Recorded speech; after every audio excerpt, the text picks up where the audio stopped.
oui, mais quelqu'un qui a choisi lui-même d'aller être français en 87, qui a choisi lui-même de ne pas lire les 3 textes d'abord qu'on doit lire avant le président. Pour lui, on a fait des passe-droits.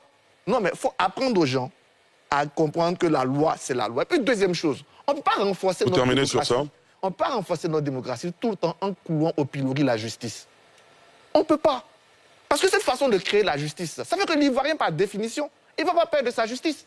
Parce qu'on ne remet jamais en face de leurs responsabilités ceux qu'on retrouve devant la justice. Je veux bien qu'on accuse la justice de tous les maux. D'abord, je salue tous ces juges, ces braves juges qui, chaque jour, dans un environnement difficile, essaient d'appliquer la loi. Mais au bout d'un moment, ils ne sont pas tous des sots.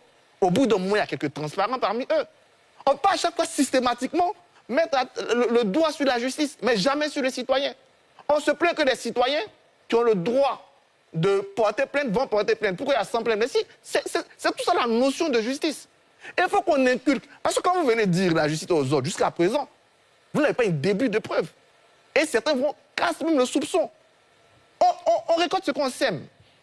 Si on sème tous les jours l'idée que notre justice, elle est de fait foutue, mais on va casser cet amour. Cet amour avec les Ivoiriens va revenir pourquoi? Il va revenir tout simplement parce qu'on aurait créé des citoyens.